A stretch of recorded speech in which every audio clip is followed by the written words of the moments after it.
Théo, c'est ce jeune garçon autiste, 20 ans, qui était venu avec un institut médico-éducatif. Et Théo, là où on commence à ranger le bateau, il me regarde et il me pointe du doigt. Il me dit « Oui, capitaine, il paraît que t'es patron. T'as pas un métier pour moi. » Et là, j'étais pas du tout préparé à cette question. Donc je lui ai répondu en disant « Non, j'ai pas de métier pour toi, Théo. » Et là, son visage qui était tout joyeux s'est refermé et il m'a dit « C'est pas juste. Parce que oui, je suis handicapé, mais je peux être utile. Alors je veux un métier. Comme toi. » Et là, je suis rentré à la maison et j'étais par terre. Bonjour à toutes et à tous, je suis Alexandre Mars et vous êtes sur RCJ. Je suis ravi de vous retrouver pour un nouvel épisode de Pause, le podcast où on prend le temps. Le temps de s'arrêter, le temps d'écouter, le temps d'explorer, le temps de rire. Chaque épisode est l'occasion de marquer un temps d'arrêt pour aller à la rencontre de mes invités. Ces femmes et ces hommes sont artistes, chefs d'entreprise, écrivains, entrepreneurs, sportifs ou activistes et ils ont accepté, le temps d'une pause, de nous livrer les dessous et les secrets de leur parcours. J'ai rencontré mon invité d'aujourd'hui à un prix, le prix Trophée de l'avenir que je présidais il y a quelques années de ça sur Europe 1. Il avait gagné d'ailleurs le Trophée de la solidarité. Et on a continué nos échanges par la suite. On s'est vus plusieurs fois. Et je l'ai trouvé habité par sa cause, par sa mission. Parisien de naissance, mais breton de cœur, sa nature rebelle ne l'a pas empêché de suivre de belles études à l'EM Lyon avant d'intégrer Danone, puis l'entreprise familiale. Une vie à 100 à l'heure, freinée par la maladie de son épouse, qui leur fera comprendre qu'ils ont besoin d'impact, de sens et de sérénité dans leur vie. Il fonde d'abord Émeraude Voile Solidaire qui permet d'emmener en mer des personnes fragilisées. Puis en 2017, ils se jettent de nouveau ensemble dans la grande aventure du Café Joyeux qui souhaite lutter en faveur de l'inclusion des personnes handicapées dans le monde de l'entreprise. Mission de vie, maladie mentale, neuroatypisme, l'entrepreneur inspirant se livre sur son histoire et nous raconte les coulisses ainsi que l'impact de son aventure entrepreneuriale engagée et innovante. Bonjour Yann Bucaille-Lanrezac. Bonjour Alexandre. Comment tu vas ? Je vais bien, je me sens bien ici, là. Je me sens bien accueilli. Tu es né à la fin des années 60 sur Rennes, en banlieue parisienne, fratrie de 4 enfants. On s'est engagé aujourd'hui, Café Joyeux, on en parlera de ce qui t'a amené à Café Joyeux. Mais tu penses que l'éducation a beaucoup joué dans cette bienveillance, dans cet altruisme ? C'est d'abord un héritage, oui, c'est un héritage, souvent sans le savoir, on est comme on est parce qu'il y a plusieurs générations, alors ça c'est quelque chose de génétique peut-être, mais ensuite c'est vraiment aussi tu as raison, là, tu poses la bonne question, l'éducation est essentielle. Moi j'ai d'abord effectivement une fratrie de 4 enfants, on était très famille. Un grand esprit de famille. On habitait sous le même toit avec mes cousins, mes frères et sœurs, d'autres cousins. On était toujours ensemble. Et un mélange de générations, les copains de mes parents ensemble. Et puis après, bon, j'étais scolarisé dans des lycées plutôt classiques. J'étais chez les jésuites. Ça peut-être même ça. Les gestes comme vous dites, hein, c'est ça. C'est une éducation assez exigeante. Parfois, ça m'a fait même du mal. J'ai trouvé que c'était très, très dur. Ils cherchent tellement à faire en sorte que chacun donne le meilleur de lui-même et à aller tirer le meilleur de chaque élève que parfois, c'est à nous en faire souffrir. Et en même temps, une éducation ultra pragmatique, tournée vers les autres. Moi, j'ai des souvenirs qui m'ont marqué à vie chez les Gèses, où effectivement, on était amené à mettre le peu qu'on avait à profit de causes, d'associations, des sorties qui nous ont beaucoup marqué, en tout cas moi qui m'ont marqué. Tes parents sont fans de voile, j'ai l'impression que ta maman plus que fan de voile, parce qu'elle avait un magasin sur tout ce qui touche le nautisme. Ouais. En région parisienne. Ouais, t'es vraiment bien renseigné. Elle avait une boutique qui s'appelait Émeraude Marine. Donc c'est la côte Émeraude, donc. Ouais, la côte d'Émeraude, le nom vient de là-bas, parce qu'on est effectivement, notre cœur est en Bretagne Nord, la côte d'Émeraude, c'est entre Cancale et le Cap Fréhel. Donc là, tu as Saint-Malo, tu as Saint-Cas, Dinard, Saint-Lunaire. Et ça, c'est un endroit qui est magnifique.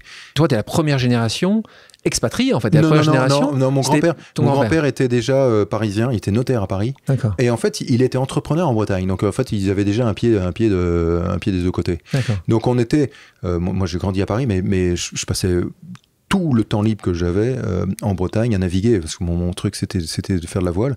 Et effectivement, ma mère avait une boutique rue des Petits Champs, près de la place des Victoires. C'est complètement surprenant, c'est-à-dire que tu pouvais, t'étais à collé au Palais Royal et tu pouvais aller acheter une combinaison isotherme, des manilles, d'une ceinture de trapèze, le truc Donc ça quand tu as 10, 12, 15 ans, c'est ça que tu veux faire? C'est que tu veux être skipper? Tu veux en faire ton métier? Moi, c'était plus la planche. J'aimais les sensations du windsurf. J'ai fait la planche très très jeune. Donc, à tel point que tu construis ta planche à voile dans ta baignoire, c'est ça? Ouais. C'est ça? Ouais, je faisais. Alors, je sais pas où tu allais chercher ça, mais je fabriquais ma planche. Et, tu fabriquais des planches? J'ai même fait un snowboard dans la salle de bain de mes parents, parce qu'on n'avait qu'une salle de bain pour tout l'appart. Et donc, ils devaient être contents. Et donc, ça sentait la résine époxy. Il fallait que j'ai vite terminé avant que mon père rentre du bureau, parce que je pouvais pas enlever l'odeur, mais au moins que ce soit un peu dégagé. Et c'est vrai que j'aimais bien fabriquer des planches, et surtout j'aimais naviguer, faire de la planche, parce que j'aimais les sensations de la voile. Et donc dès l'âge de 8-10 ans, je commençais à naviguer. Donc c'est sûr, j'aimais le windsurf. La voile de bateau de croisière, c'est venu plus tard. Tu vas être skipper avec un des très grands marins qui est Marc Pajot. Donc là on est dans la Coupe de l'América, on est en 1994, 95. Ouais. Donc là, t'as tiqué une box. Hein. Ouais, là c'est un aboutissement quelque part. Alors j'étais pas skipper, hein, j'étais équipier. Mais oui, excuse-moi. Donc pour expliquer, là tu faisais partie de cette équipe qui était combien de personnes qui étaient sur le bateau? Donc j'étais en fait sur le bateau. Il y avait des monocoques. Oui, à l'époque, c'était des monocoques. Exactement. Les classes America, à l'époque, c'est des monocoques, des bateaux qui avaient 15 personnes, 16 personnes. On était 16 à bord, et c'était un équipage de 24 personnes parce qu'il y avait 8 remplaçants. Et moi j'étais dans l'équipage remplaçant. J'étais le jeune de la bande, mais j'étais tellement fier de faire partie de cette équipe. Pour moi, c'était dingue, quoi. Ce rêve devient réalité quand tu fais ça. On sait, les gens qui te connaissent bien disent que tu es un rêveur. Alors, c'est toujours intéressant quand les gens disent rêveur, parce que tu as cette optique de dire parfois, on sait que ça ne reste qu'un rêve. Je suis sûr que si je te pose la question aujourd'hui de Café Joyeux, tu me diras, l'objectif, c'est qu'il y en ait dans toutes les villes de France. Tu sais que ce ne sera pas faisable. Ce n'est pas pour autant que ça n'est pas un rêve. Et en parlant de rêve, tu me racontes ces chaussures que tu appelais nuages. Ah oui, alors ce nuage, c'est... Quand j'étais à l'EM, il y avait une... Donc l'EM Lyon. L'EM Lyon, exactement. On était... À l'époque, ça s'appelait l'ESC Lyon. Et on avait... un des cours que je préférais, c'était le cours création d'entreprise. Où là, on avait une vraie liberté d'action et on pouvait imaginer un peu tout ce qu'on voulait, qui sortait du cadre. Moi, j'aimais ce genre de cours où, en fait, on pouvait faire appel à la créativité. Et j'avais, avec une amie, Aurélie, décidé, donc on était en duo, de créer une entreprise qui fabriquait des chaussures, des tongs. C'était avant l'arrivée de Havaianas. Ouais. En fait, on était... alors, je dis pas qu'on était avant-gardiste, parce que c'était pas les seuls à faire ça, pas brésilien, mais c'était un côté ringard. Je disais à tout le monde, je veux faire des tongs. Tout le monde disait à cette époque-là, je disais, c'est ridicule, les tongs, personne ne veut mettre des tongs. Sauf que nous, on avait ce rêve de faire des tongs très confortables, avec, en fait, une semelle ultra épaisse, mais très souple, comme si tu marchais sur un nuage. Donc, on appelait ça nuage.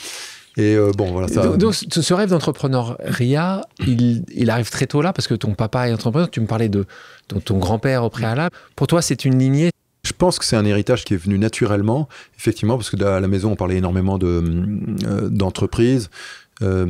Moi, j'ai vu effectivement mon grand-père créer plusieurs activités, notamment dans le maritime, puisqu'il avait une entreprise qui était un navire à passagers, qui emmenait des gens de Saint-Malo à Dinard, donc là on est sur la côte d'Émeraude, puis il emmenait des gens de Saint-Malo à Jersey, sur les îles anglo-normandes. C'était un bateau à passagers avec des voitures, si tu pouvais embarquer avec des voitures. Donc j'ai vécu des moments avec mon grand-père assez étonnants. Mon père, qui était entrepreneur tardivement, puisqu'il a créé sa boîte à 50 ans. Et puis je l'ai rejoint et j'ai travaillé avec lui. Ça m'a donné ce goût, effectivement, de l'entreprise familiale, dans le sens noble du terme. Qu'est-ce qui est le plus compliqué quand tu as rejoint ton papa, et quels sont les côtés extrêmement positifs? Je pense qu'il faut que les règles du jeu soient assez claires au début. C'est la seule chose que j'ai envie de dire. La plus belle... Ok, en fait, qui est le boss, en fait. Ouais, qui est le boss, voilà. Donc, mon père était le boss, moi, j'étais un employé. Bon, je suis arrivé, j'étais le 7e de l'entreprise, donc c'est pas comme si on était une multinationale non plus, mais c'est bien de savoir qu'on vient, les règles du jeu, c'est-à-dire tu viens travailler, tu as un travail sans faire de plan au départ. C'est pas comme si je venais pour reprendre. Et puis après, quand j'ai repris, les règles étaient très claires. C'est-à-dire que mon père a dit, tu reprends à 2 conditions. C'est tu désintéresses tout le monde, les frères, les sœurs, les oncles, les tantes. Donc tu rachètes leur part en totalité.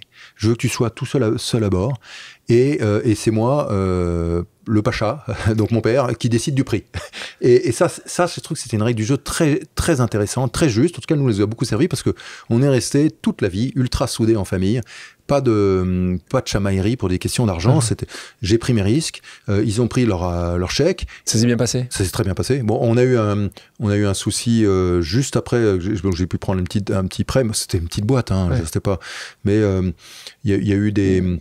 On a eu un coup d'État en Côte d'Ivoire un petit peu après, parce qu'à l'époque, on faisait 80% de notre chiffre là-bas. Mais ce que je voulais dire, Alexandre, sur les chances, et ça, par rapport à des jeunes ou moins jeunes qui ont la possibilité de travailler avec leur père ou leur mère, c'est une chance incroyable. Moi, j'ai appris à une vitesse incroyable. Je rends grâce tous les jours d'avoir bossé à l'âge de 26, 30 ans, à voyager avec mon père. On était dans les avions, on dormait dans la même chambre et on allait à tous les mêmes rendez-vous. En fait, son agenda, c'était mon agenda et mon agenda, c'était le sien. On vivait et j'ai eu l'impression, à 25 ans, de découvrir mon père. Alors que je pensais le connaître par cœur. Et ça, et puis ce qui est super aussi, c'est que la confiance familiale fait qu'on apprend beaucoup plus vite. Parce que... Il y a rien, tout est transparent. Ouais. Après, c'est aussi une école d'humilité, un petit peu quand même.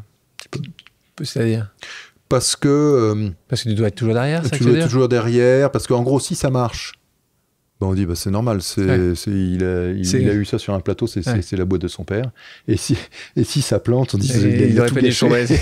C'est vrai que t'as rien, ça fait penser aux investisseurs et aux entrepreneurs, t'as raison. Si ça fonctionne, c'est grâce à eux. Une fois que t'as passé ça, après, franchement, faites-le, allez-y les gars, vive l'entrepreneuriat familial. Alors ce qui est pas mal, c'est que toi t'as continué après, parce qu'après ton papa, t'es parti avec ton épouse, on va y revenir. Mais est-ce que c'est réel ce que j'ai compris dans ton histoire d'étudiant, c'est que tu étais, pas très bon, ce qui me paraît un peu compliqué quand je vois que tu as terminé à l'ESC Lyon, l'EM Lyon maintenant, qui est la 4e école de commerce en France, et puis tu étais à Saint-Louis de Gonzague, qui est le lycée aussi, qui est un lycée prestigieux.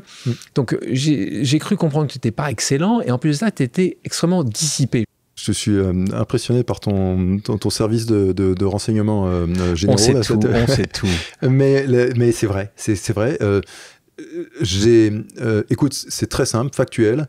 J'étais à Franklin, donc Saint-Louis de Gonzague, de la 6e à la seconde. Et j'ai redoublé ma classe de 3e. Je suis resté en seconde.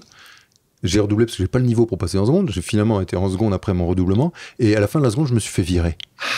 Quand même.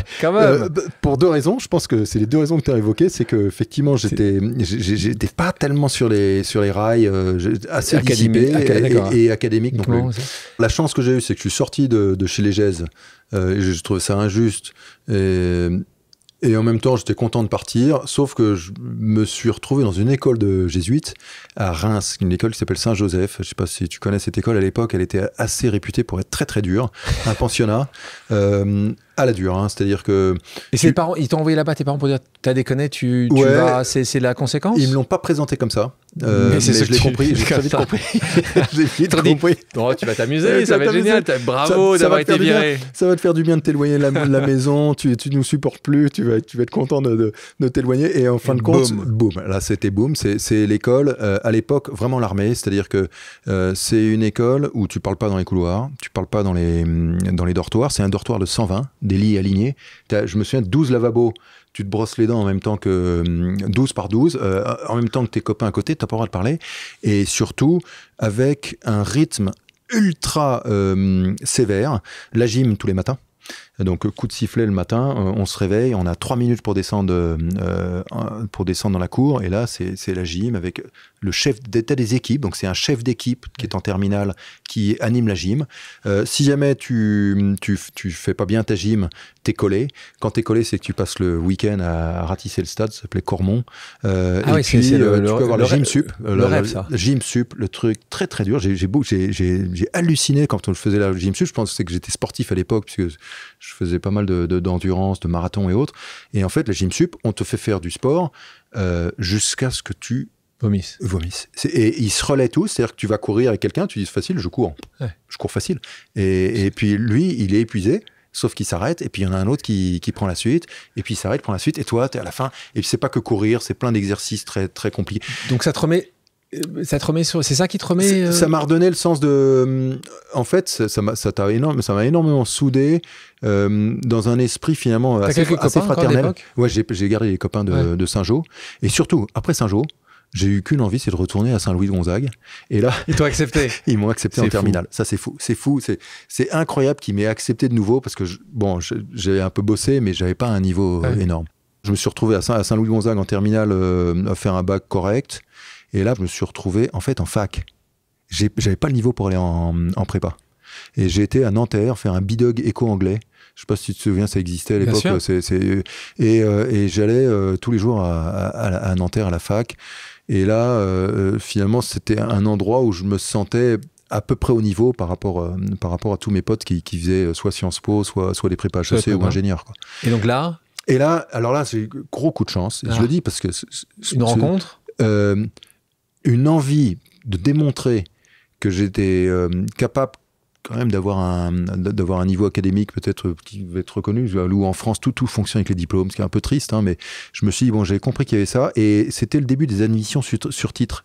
Tu pouvais rentrer dans les écoles donc admission parallèle en deuxième année. Alors moi je suis rentré en première année, parce qu'il y avait une admission parallèle en première année après ton DUG. Donc j'ai fait une prépa, là pour le coup, une prépa intensive, intégrée, et je suis rentré en première année à l'EM Lyon. J'étais très très content. On parlait tout à l'heure de ces rêves de voile, d'océan. Quand tu termines l'EM Lyon, là, ça se précise un peu ce que tu as envie de faire plus tard. J'avais pas de projet en rentrant à l'EM Lyon, en dehors du fait de progresser, de construire des amitiés. J'ai eu des amitiés à l'EM Lyon qui sont restées, de même qu'à Saint-Louis-de-Gonzague aussi. J'ai gardé vraiment des groupes d'amis très très forts. Et pour moi, c'était plus important que le reste parce qu'il y avait une relation forte qui se créait et qui m'apportait. On se nourrissait avec mes potes et surtout en faisant du bateau. On fait énormément de voile.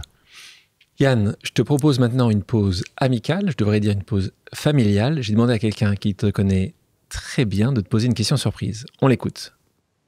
Yann, alors, j'ai une petite question pour toi. Quel est le don que tu aurais aimé avoir reçu à la naissance et qu'a priori tu n'as pas reçu? Voilà, merci. Lidvine, ton épouse. Incroyable, ça c'est une question difficile. Spontanément comme ça c'est une question très difficile. Je sais pas comment l'exprimer, mais plus sincèrement encore d'empathie, de goût de l'autre, d'écoute pour l'autre. Tu l'as ce don. En fait, je l'ai travaillé. Tu l'as travaillé. Mais il n'est pas naturel. Enfin, il n'est pas naturel. Il est devenu naturel, mais il est vachement bossé, quoi. Et ça va avec l'humilité. Tu vois, en fait, Alexandre, je pense que... Là, je vais te le dire à toi, parce que je pense que tu dois comprendre ça par cœur. Toi, ce que tu as créé, tout ce que tu as embarqué avec toi, je pense qu'on se ressemble là-dessus. C'est cette forme de magnanimité où tu as envie de voir grand pour...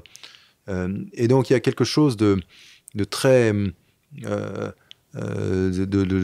quelque chose... Un bâtisseur. Toi, tu es un bâtisseur. Je pense être un bâtisseur aussi, envie de construire. Et... il doit être compensé, ce don, par de l'humilité. Parce que sinon, si on le fait parce que juste on est content de construire quelque chose et de regarder sa trace, ou de regarder regarde cette forteresse, regarde tout ça.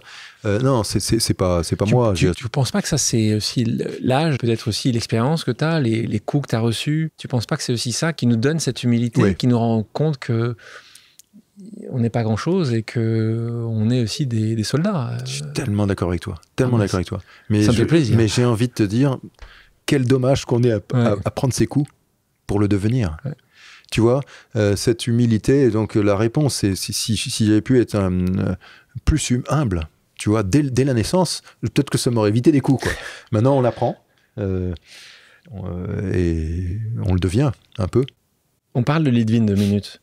Lidvine, c'est un peu comme dans les films, un coup de foudre. Coup de foudre très jeune. Elle a 14 ans, t'as 17 ans. Il y a un moment où vous quittez. Vous dites que voilà, la vie, et puis vous retrouvez quand même assez vite. Hein. Et depuis, voilà, c'est cette belle et longue histoire d'amour avec Lidvine. Ouais, c'est étonnant. Il y a quelque chose peut-être presque de chimique, en fait. On s'est vu. C'est un cousin du lycée de Franklin qui me l'a présenté à une soirée, qui était mon meilleur pote. Donc, lui n'était pas content, il n'était pas trop content que mais bon, je l'ai vu à une de ses fêtes.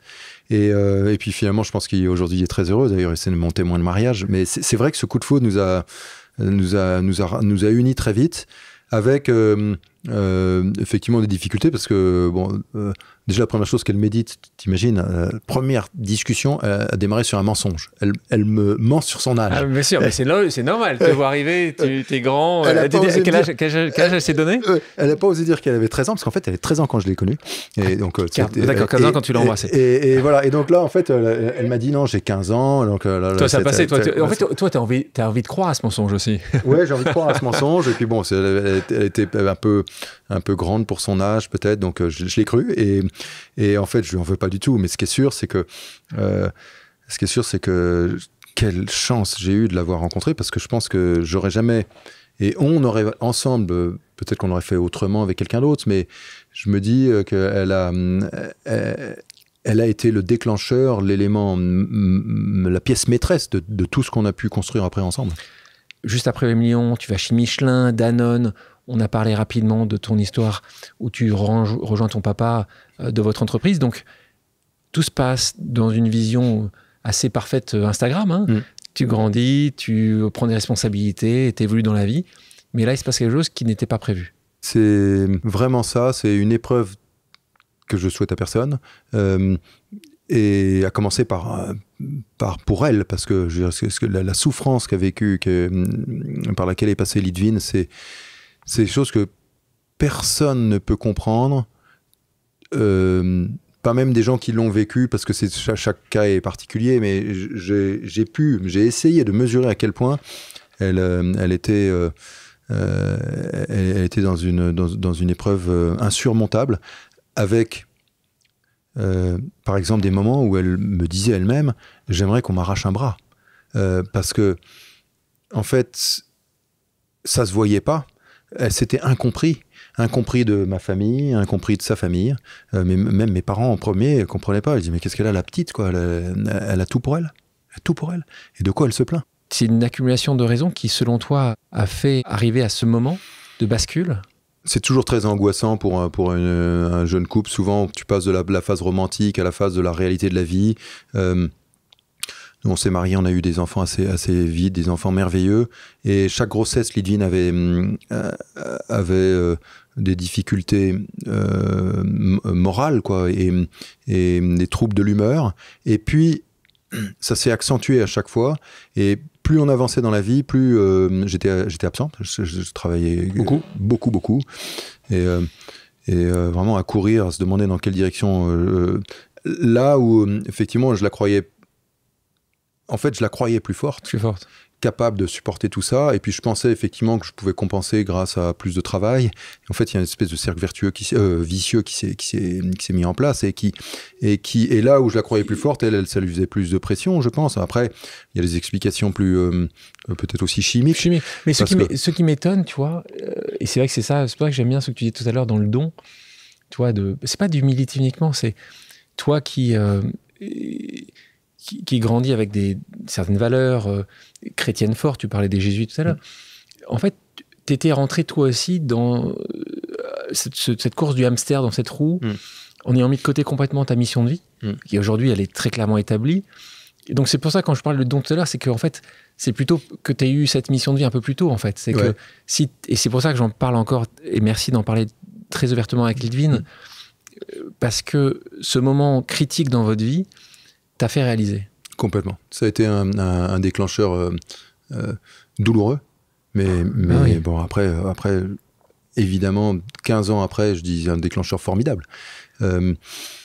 Douloureux, on peut en parler, plein de choses. Hein. Je veux dire, que tu cours dans les avions d'un pays à l'autre à continuer de développer ta boîte et en même temps, tu rentres chez toi, ton épouse, ta femme va pas bien, tu la places dans une clinique psychiatrique. Lidvine, elle est restée plus d'1 an dans des cliniques. Et en fait, mon job, c'était de la changer de clinique. Parce que ça se passait pas bien dans telle clinique, donc on allait dans une autre clinique. Avec vos enfants. Et puis les enfants, qu'est-ce qu'on fait? Les enfants tout jeunes, t'en fais quoi? Les enfants qui étaient séparés de leur mère. Donc là, j'ai eu mes beaux-parents qui ont été héroïques, mes frères et sœurs, tout le monde à un moment a commencé à prendre conscience qu'il fallait aider. Donc il y a eu la famille a été présente, mais sans vraiment comprendre non plus. Et Lidvine, elle a mis 3 ans à se remettre de ça. Donc c'est long. C'est long, et puis c'est dur parce que quand tu es la personne que tu aimes le plus au monde, c'est dur pour elle évidemment, c'est dur pour toi parce que tu dis en fait je suis pas capable de répondre et de lui apporter ce bonheur qu'elle mérite tellement.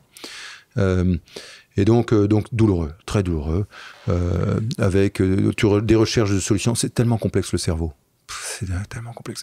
Alors il y a l'intelligence artificielle qui va peut-être remplacer tout ça, mais il y a peu de chance à un moment c'est très subtil. Et heureusement que la médecine est là, parce que la médecine a apporté aussi des molécules, des solutions. Lidvine a fait beaucoup d'électrochocs. C'est très très compliqué aussi. C'était honteux. Elle en parle, hein, donc elle le dit. Parce qu'elle veut montrer aussi que c'est possible aux jeunes, qu'on peut aller mal et en ressortir. Et rebondir. Mais elle est allée jusqu'à de faire en fait, on te déclenche des anesthésies générales et on te déclenche artificiellement des crises d'épilepsie avec des électrodes qu'on te met sur le cerveau et puis on te déclenche ça. Et moi, je retrouvais Lidvine, mais c'est comme un légume, quoi.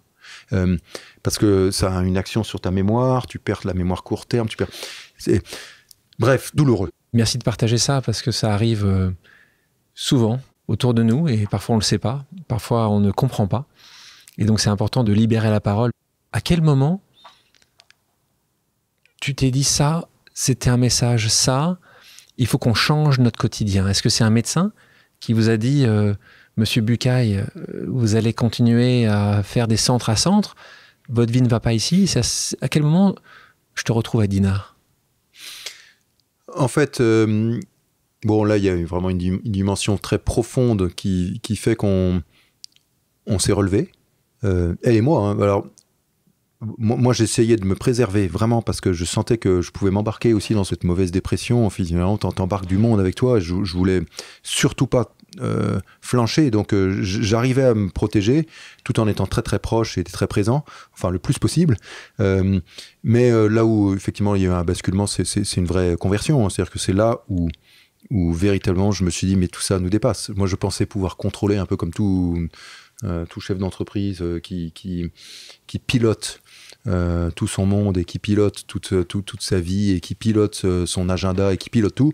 Là en fait j'ai pris conscience que je pouvais pas piloter. En fait, Alexandre, très, très simplement, je me suis mis à prier. Voilà, je me suis dit, mais s'il y a une solution, là où j'avais bossé pendant des années à trouver les bonnes solutions, trouver le bon médecin, à trouver, je me souviens, il y avait 1 an d'attente pour voir le docteur Cuche, qui était un des plus grands psychiatres de Paris. Quand je le vois, en fait, je me suis dit, je vais sortir de là, c'est bon, quoi, j'ai trouvé la solution. Et en fait, lui-même me dit, mais Monsieur Bucaille, vous pensez que en sortant, c'est beaucoup plus compliqué que ça. Le cerveau, c'est comme si vous l'étaliez sur une table comme ça, et on prend les meilleurs experts israéliens, russes, français, américains sur la santé mentale, et ce qu'on sait nous tous, c'est pas plus grand que ce pins, que cette miette là sur la table. Donc là, je suis sorti de là en disant, mais déprimé, ça me dépasse. Et c'est là que j'ai commencé à prier, en me disant, mais la solution, elle doit venir quelque part de là-haut. Et bon. Ouais, mais souvent, tu sais, quand ça arrive, parfois, soit c'est réellement toi, soit tu dis, c'est la dernière chose qui peut m'aider. En fait, je pense que c'était mon dernier ressort, alors que ça aurait dû être le premier. Mais parce qu'à l'époque, je n'étais pas pratiquant, j'étais croyant de loin, on va dire. Oui, tu as grandi dans une éducation plutôt religieuse, plutôt chrétienne. À l'époque, j'étais un catho d'élevage. Ouais. Voilà. Tu appelles ça un cadeau d'élevage. Tu sors et au mieux, tu vas de temps en temps à la messe le dimanche, mais c'est tout, quoi. Je suis devenu plus, après ça, plus un cateau sauvage, tu vois. Ça a été un déclencheur énorme. C'est quoi un cateau sauvage pour toi? D'élevage, j'ai compris maintenant. Le cateau sauvage, c'est qu'en fait, je pense et j'aimerais que ma foi grandisse chaque jour. Mais vraiment, sincèrement, j'ai envie, parce que je pense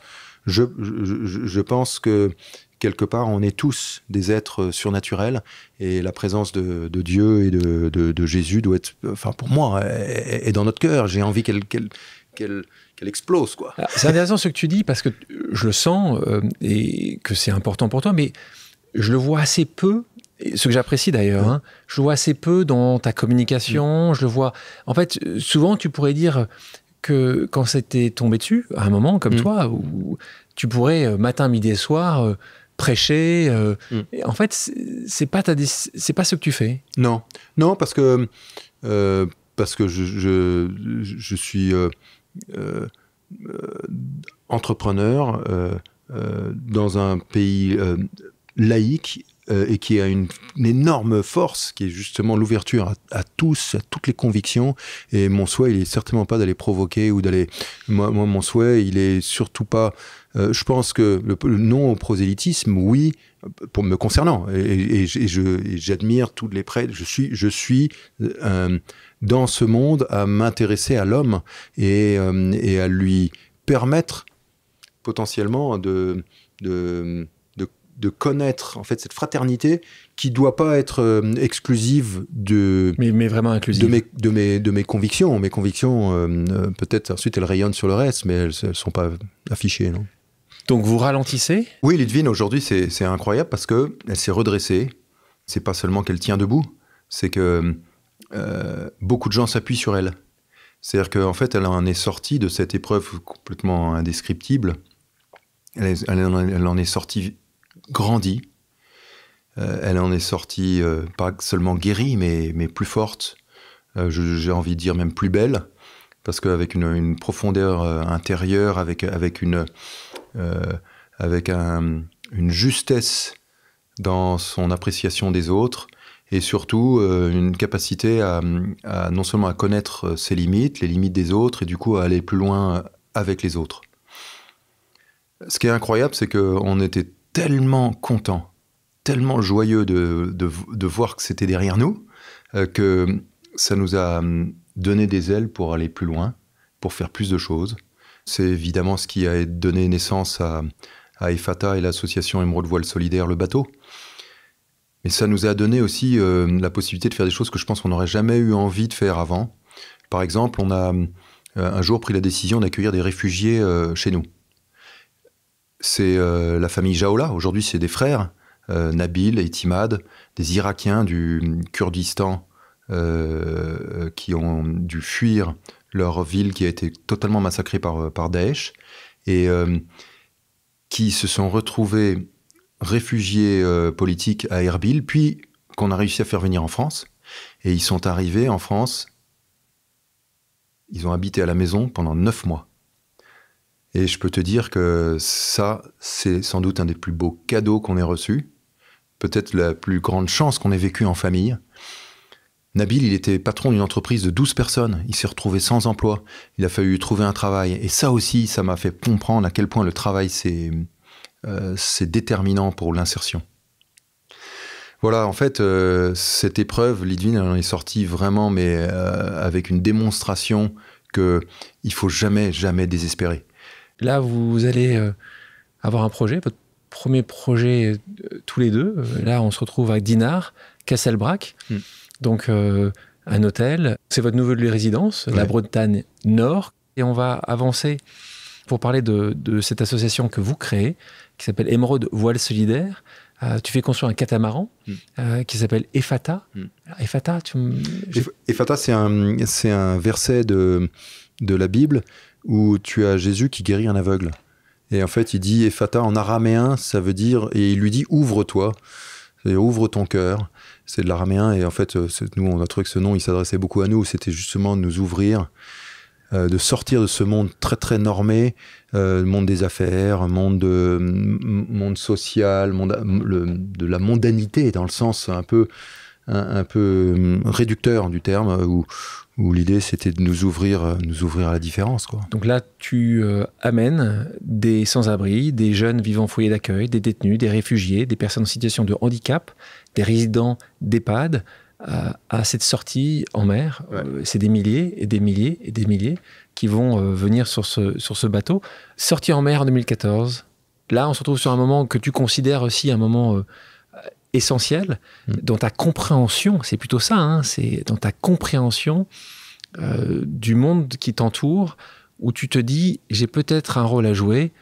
Raconte-nous cette rencontre avec Théo.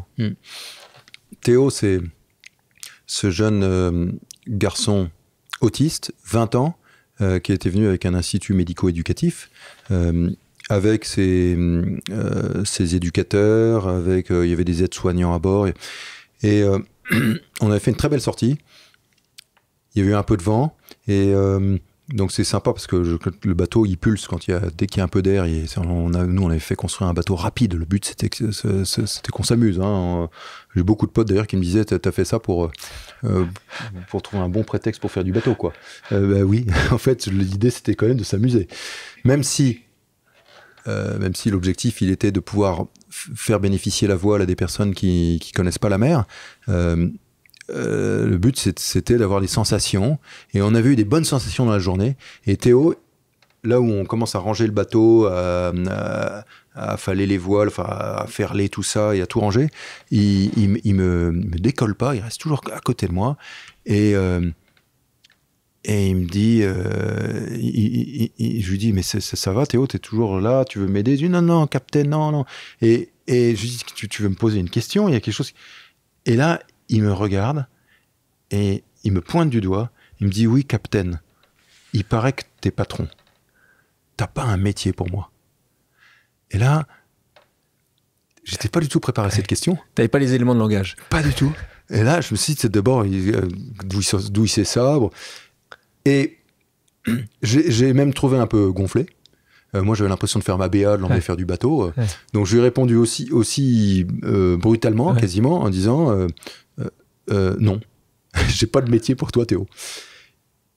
Et surtout avec les personnes avec autisme, souvent, tu dis les choses. C'est pas que c'est binaire, mais c'est assez direct. Oui, c'est direct. Il n'y a pas besoin de forcément de mettre trop de forme. Donc, souvent, même, vaut mieux pas trop mettre de forme, sinon on se comprend plus. Donc, je lui ai dit non. Et là, son visage qui était tout joyeux, tout rayonnant, qui était tout souriant, et là, il s'est refermé. Et il m'a dit, c'est pas juste. Et là, j'ai senti tout de suite que j'avais fait une gaffe. Et donc, j'ai essayé de me rattraper aux branches. C'est lamentable. J'ai dit, Théo, si tu veux, on organise une sortie la semaine prochaine. Je trouverai bien une place. Et c'était difficile d'avoir des places à bord des FATA parce qu'il y a toujours beaucoup d'attentes. J'étais tout content de lui proposer une solution pour qu'il refasse une navigation. C'est pas ça qu'il voulait. Et il me dit, non, capitaine, t'as pas compris. Parce que oui, je suis handicapé, mais je peux être utile. Alors je veux un métier. Comme toi. Et là, je suis rentré à la maison et j'étais par terre. Je dis, souvent, je raconte à Lidvine mes sorties dans la journée et tout.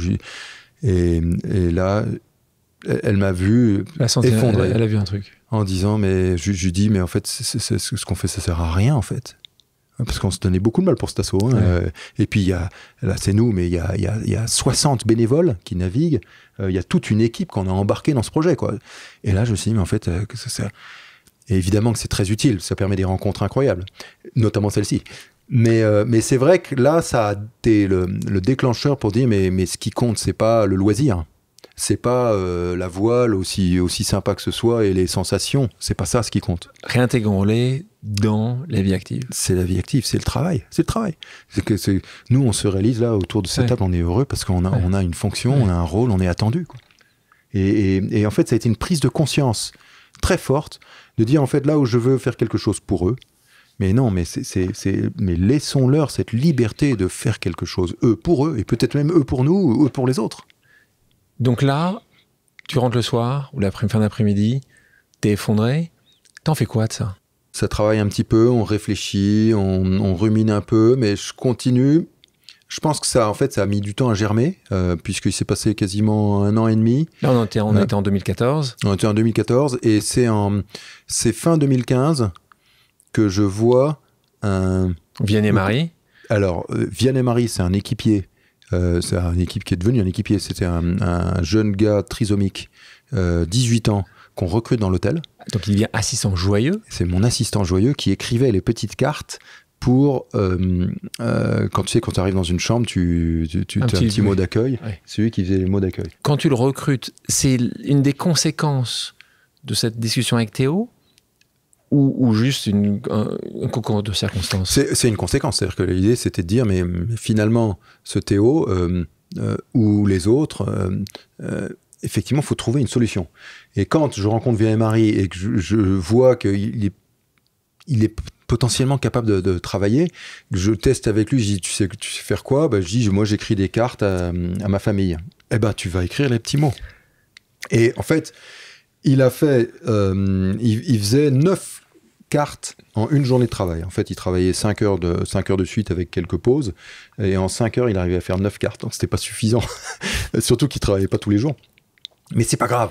On se dit, c'est bien. Parce qu'il mettait tellement d'amour dans chaque carte que je disais, ça aura forcément un impact sur le client quand il arrivera et qu'il rentrera dans sa chambre. Peut-être qu'il le verra. Peut-être qu'il ne le verra pas, mais je me disais, bon, il faut continuer à faire travailler Vianney-Marie là-dessus. Et en fait, il a bossé, Vianney-Marie, mais il continue, ça fait 10 ans, hein, il est toujours embauché à Hôtel Castelbrac. Et ensuite, il a voulu faire autre chose, on lui a proposé de travailler en cuisine. Et le chef, très sympa, chef d'un resto gastro, quand même, une étoile au guide Michelin, Julien Hénotte, un chef formidable, a dit, Vianney, je vais le prendre en cuisine.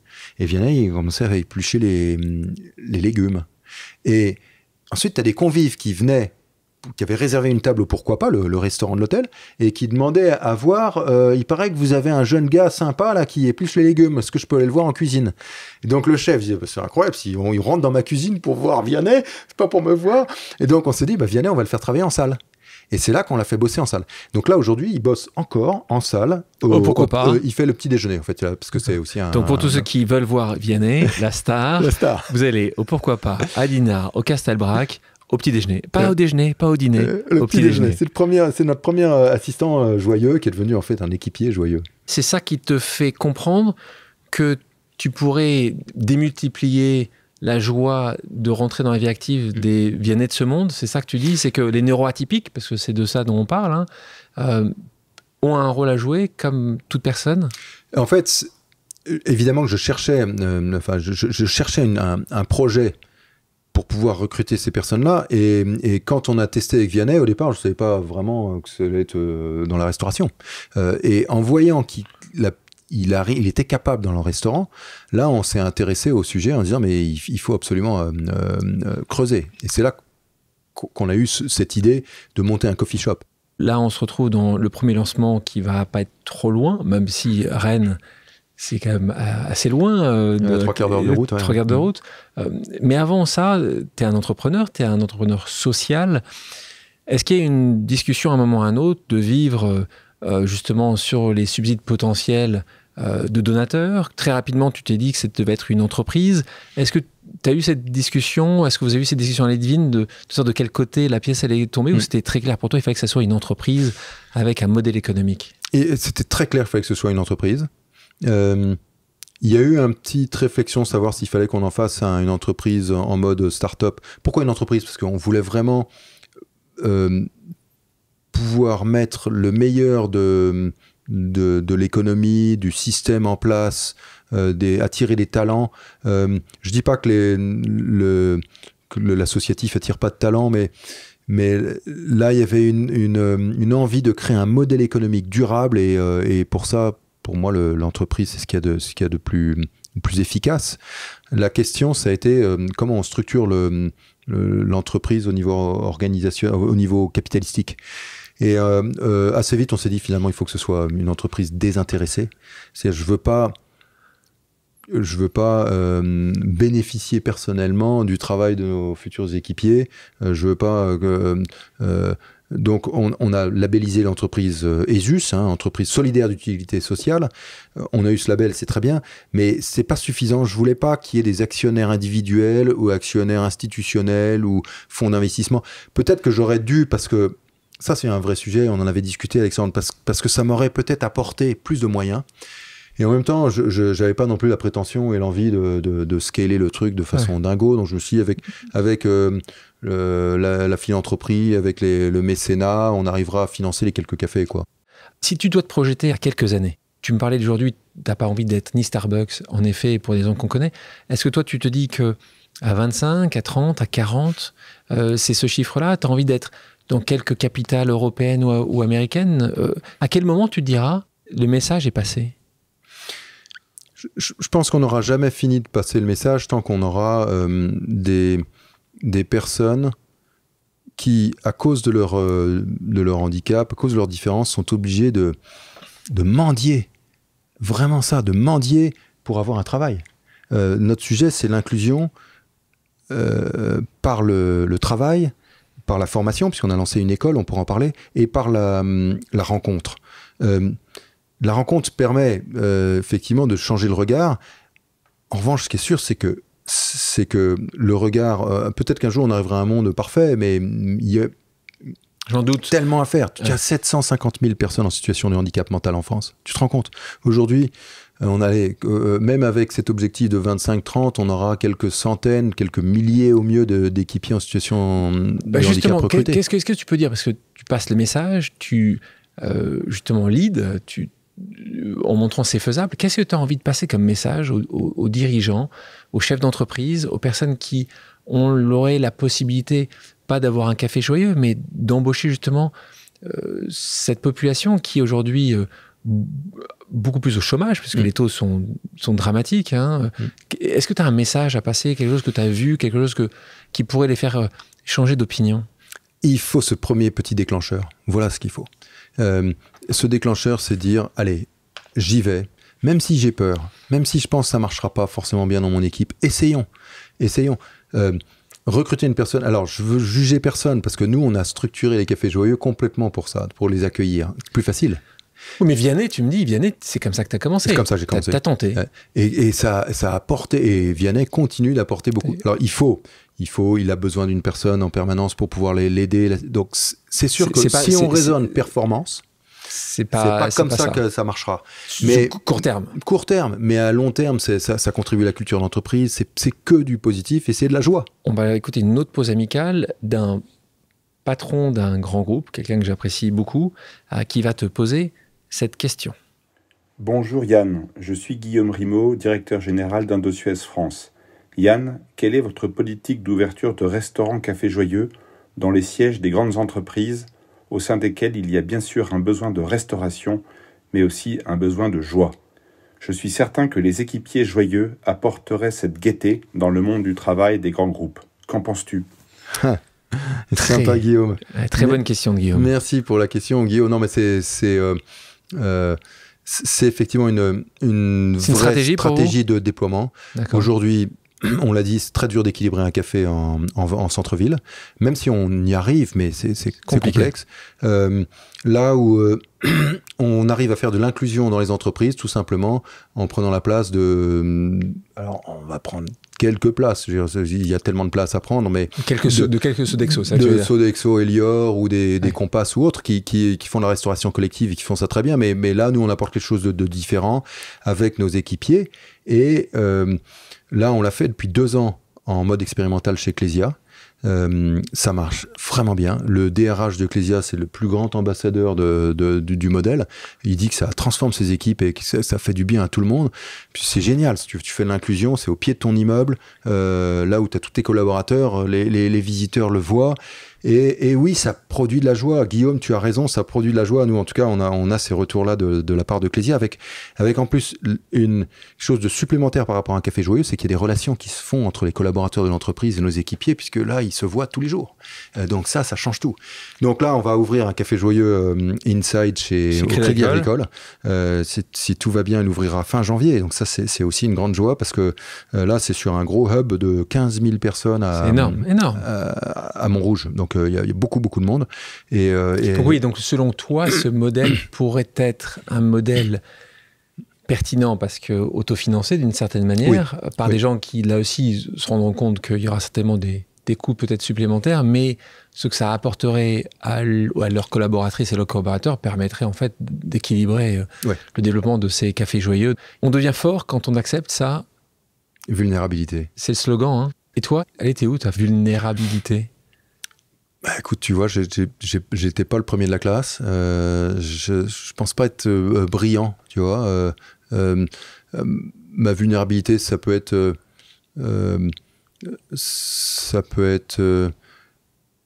parfois vouloir tout contrôler, justement. Dès l'instant, ma vulnérabilité, c'est de penser que je vais trouver la solution par moi-même, et finalement, quand tu lâches prise et que tu commences à écouter ton cœur, là, il se passe des choses de dingue, quoi.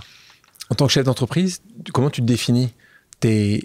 Tu sais à peu près, ou tu sais très bien où t'es. Parfois, tu te laisses un peu aller. T'es très militaire. Est-ce que t'es plutôt Saint-Jean, si on se souvient, en disant juste c'est comme ça et pas autrement, ou justement tu peux laisser une certaine créativité, un certain romantisme dans ton management ? Non, moi je suis plus latin, on va dire, dans mon approche, avec plus de... J'aime la relation, le rapport humain, donc j'aime les relations de travail physique, même si on bosse en télétravail aussi comme tout le monde, mais on aime beaucoup se faire confiance. Je travaille beaucoup sur la confiance, plus que sur l'organisation et le process. Maintenant, du coup, j'essaie de m'entourer de gens qui sont très processés. D'accord. Et qui te complètent. Qui viennent me compléter. Ouais. Yann, je te propose une dernière pause amicale, un copain commun, on l'écoute. Bonjour Alexandre et bonjour Yann, quelle émotion d'avoir deux de mes gourous réunis. Écoute Yann, moi tu sais le respect et l'admiration que j'ai pour toi et pour le magnifique projet que tu portes, Café Joyeux. Et voilà, et je crois que ce que tu as fait est absolument hors norme et extraordinaire, et donc tu as une très très lourde responsabilité maintenant de faire que ce projet soit pérenne. Et donc ma question c'est comment t'organises-tu aujourd'hui pour t'assurer que Café Joyeux dans 20, 30, 40, 50 ans soit l'une des plus belles marques au monde et qui porte ces valeurs de partage, de solidarité auprès des plus fragiles. Voilà, je vous embrasse, à bientôt. Ah là là, Augustin, ben là, c'est plus une question comme ça qui vient de toi, là, je suis tout retourné, parce que, oui, c'est une énorme responsabilité, et en plus c'est Augustin qui me le dit. Donc, Augustin Paluel-Marmont, cofondateur de Michel Augustin, marque qui est très connue en France mais à l'étranger aussi, qui a été racheté par Danone. Augustin qui connaît bien ces sujets-là, parce qu'avec son épouse Victoire, ils ont... une jeune fille qui aujourd'hui c'est neuroatypique, donc c'est des sujets de connexion forte qu'il a toujours eu avec toi. Et il a cette vision en plus, mais c'est Michel Augustin, lui, en se faisant racheter, a certainement fait que cette marque continuera, espérons-le, pendant des années et des années. J'ai une grande chance, j'ai commencé par ça, c'est que cette entreprise ne m'appartient pas. Donc je ne vais pas avoir de problème de transmission, choses comme ça. C'est une fois encore, c'est une entreprise à mission, d'intérêt général, détenu par un organisme sans but lucratif. Donc, tu me demandes comment assurer la pérennité et d'assurer le fait que ça sera durable pour les plus fragiles, pour reprendre tes termes. En fait, nous, on a fait notre part avec Lidvine. On va continuer de la faire, mais on sait que la mission, elle va durer au-delà de nous, bien sûr. Et aujourd'hui, on cherche à s'entourer de gens meilleurs que nous. Et c'est ce qu'on a fait déjà depuis le début. On a trouvé des talents. Il y a toute une génération de jeunes incroyables qui arrivent, qui sont des jeunes qui veulent donner du sens, des jeunes qui sont prêts à sacrifier une partie de leur confort pour avoir une activité qui change des vies. C'est ce qu'on fait au Café Joyeux et c'est ce qu'on va continuer de faire. Et moi-même, j'espère me faire remplacer par des gens bien supérieurs à moi et qui seront capables de prendre la relève et surtout d'assurer une transition dans cette croissance incroyable, parce que cette croissance, elle ne doit pas se faire au détriment du soin qu'on doit apporter à chacun de nos équipiers. Dans la question d'Augustin, il y a une part de réponse. C'est effectivement, je pense, un déploiement sans chercher la folie des grandeurs, parce que moi, ce qui compte, c'est le bien qui est porté à chaque équipier. Personnellement, c'est leur bien-être, c'est ça ce qui compte plus que la taille et plus que le nombre d'emplois. Donc, tant qu'on a cette préoccupation-là déjà Je pense qu'on assure une forme de durabilité. Et puis la durabilité économique, elle va passer par l'innovation, par la commercialisation de produits. Et comment je m'organise dans la question d'Augustin? Il y a deux choses. C'est d'abord, on a lancé un centre de formation d'apprentis joyeux, qui est une école. Et ça, c'est déterminant parce qu'on délivre un diplôme reconnu par l'État à nos équipiers. Donc, ils peuvent travailler ailleurs. Ailleurs. Parce que l'entreprise, c'est une chose, mais ce qui compte, c'est eux. Et moi, ce que je veux, c'est qu'ils aient la liberté un jour, là où la plupart, tu les interroges, ils diront moi, qu'ils veulent travailler toute leur vie au Café Joyeux. Mais t'imagines la pression que c'est pour nous. Eh bien, en fait, ils vont avoir cette liberté d'aller postuler dans une autre entreprise grâce à ce diplôme. Diplôme qui est reconnu d'État. Qui est reconnu d'État. Donc ça, c'est une façon de nous organiser. Et puis après, pour répondre aussi à Augustin, qui je pense, approuvera ça, j'essaye de m'entourer de gens bien meilleurs que moi. De gens capables de me dire qu'ils sont pas d'accord avec moi, de me dire moi j'ai pas la vérité, j'ai pas la science infuse là-dessus. Autant Lidvin et moi on veut être garant des valeurs, autant sur la partie déploiement, business et autres, mais je suis un débutant. Tu parlais des nouveaux produits. Qu'est-ce que tu aurais en magasin après le Café Joyeux? Tu lancerais d'autres produits que du café? Peut-être développer. Là on a commencé à développer une gamme de thé. Voilà. Beaucoup de produits qui sont en lien avec notre offre de restauration. Mais aujourd'hui, dans le café, il y a déjà tellement à faire. Mais... on parlait du futur dans 30 ans, 20 ans, 40 ans. Est-ce que parfois tu dis tu aurais dû commencer ça un peu plus tôt? Oui. Et ça, c'est vraiment le message, je pense qu'il faut passer aux jeunes, c'est attendez pas trop. C'est bien d'acquérir des talents dans les grosses organisations pour pouvoir effectivement progresser vite et bien et avoir un bon socle. Mais bon, si je l'avais fait plus tôt, peut-être que j'aurais encore plus d'énergie pour le faire plus et mieux. Tu crois au destin? Tu penses que les choses arrivent à un moment où elles doivent arriver? Oui, je crois qu'il n'y a pas de hasard. Je crois à la providence. Donc, je me dis, il y a pas de regret. Ça n'aurait peut-être pas fonctionné quelques années avant. Oui, tu as raison, Alexandre. Mission de vie. Tu arrives aujourd'hui à pouvoir l'écrire? Pourquoi tu es là? Oui. Je pense qu'on l'est tous pour ça, pour diffuser de l'amour. Vraiment. Chacun en fonction de ses talents.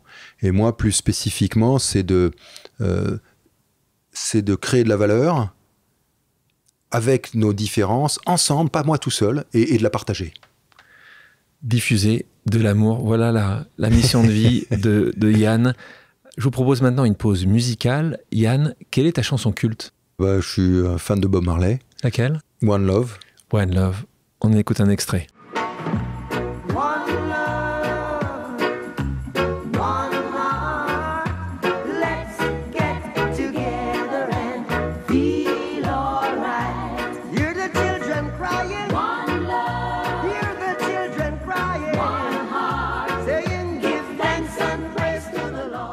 Yann, merci d'avoir accepté mon invitation. Merci Alexandre. Merci à tous d'avoir pris le temps de faire une pause avec nous sur RCJ. J'espère que l'émission vous a plu, inspiré ou fait réfléchir. Si c'est le cas, je compte sur vous pour soutenir Pause sur radio-rcj.info ainsi que sur toutes les plateformes d'écoute. À bientôt sur RCJ pour un nouvel épisode de Pause.